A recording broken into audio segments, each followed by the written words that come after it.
Hey everyone, welcome back to Skybridge. I'm your usual host, and today we're unpacking the moment that turned a provincial commissioner into a national symbol of resistance.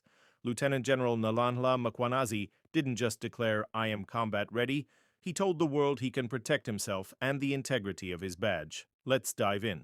Who is Nalanhla Mkhwanazi? Mkhwanazi joined the SAPS as a student constable in 1993 and climbed every rung to become a lieutenant general in 2011. He's held head of Special Task Force, Divisional Commissioner of HR Development, and even acting National Commissioner. The spark: political interference in KZN. Tension exploded when the Political Killings Task Team in KZN was disbanded without Mkhwanazi's sign-off. He publicly accused the minister's circle of meddling in investigations. The press conference, vows and viral moments. At a Durban briefing, he took the mic and said, "I am combat ready. I will die for this badge. I will not back down." Then he leaned in and added, "I can protect myself if needs be." His words exploded online. Memes, display pictures, rallying cries. But fame came at a cost. Everywhere he goes, people recognize him, compromising his privacy. Why it matters: policing, politics, and accountability. Political interference undermines public trust in law enforcement. Whistleblower protections need to be rock solid when senior officers speak out. Mkhwanazi's stand could reshape the balance between policing autonomy and political oversight. What do you think? Heroic integrity or dangerous power play? Drop your thoughts below and vote in our poll. If you're passionate about police accountability, check out the pinned resources and consider supporting our investigative work via Super Thanks or Patreon. Every contribution helps us keep the powerful honest.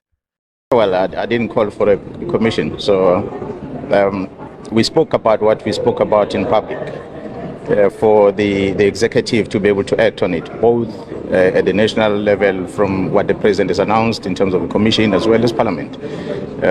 We expect them to take action in order to help us to fight crime as police officers. However, we are continuing with our investigating work regardless of the challenges that we experience, and I'm sure we have seen of late some major arrest that has been effected as a result.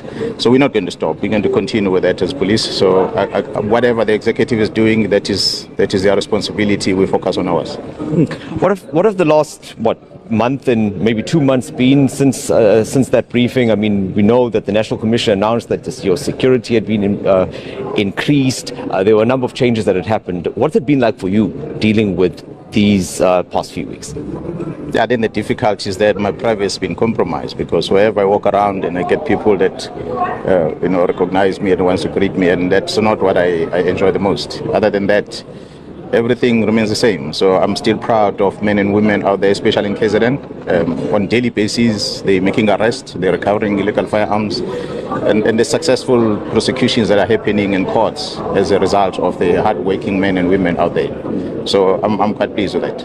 I know you said that you didn't call for a commission. Well, that's obvious, but this resulted from those allegations that you made. Now, you are coming to the end of your term as a provincial commissioner in KwaZulu-Natal. So, I think is it in April next year? You'll be done here. So, when you look at the state of the SAPS and this potential capture, do you think that you're going to end up leaving a service as a result of the commission and the other investigations that are going on in a better place than it is now? Look, the organization it's big. Policing is not about one person. It's about a collective. And policing is not about the SAPS alone. It's about the men and women like yourself, the members of the public who don't like criminality, and then they are able to share information with the police and hold us accountable where we do wrong. So it's a collective effort. So whether Mkhwanazi is there or not, it will remain a challenge for all of us as citizens of this country to make sure that we contribute in one way or another in the fight against crime. So whether I'm still in the service or not in the service, I'll still play my part. What would be the ideal outcome of the commission for you? Yeah, well, the main thing I think that needs to be looked at is the legislation. There's quite a number of legislation issues that might need to be looked at. A second one is a policy. Once you have that blur lines between the policy as well as the operations. And once you have that, you're going to have a problem. So that is my wish, that the policy might need to be reviewed. So the roles of the executive and operational people are outlined clearly, as well as some piece of legislation that might need to be reviewed, because there's quite a lot of hindrances that we have in terms of administrating the justice as we envisage to put those who commit crime behind bars, and to make sure that the citizens who want to see justice served, they are satisfied with what is done. The public has rallied behind you. Do you personally believe that you are under any threat, or have you been threatened? Do you think that your life is in danger? I think the life of a constable is in danger. The men and women that patrol the streets every day is in danger. The men and women like yourself who are not police officers who walk the streets, you are in danger. You saw the stats that came out yesterday that still men and women still not feeling safe to walk on our streets.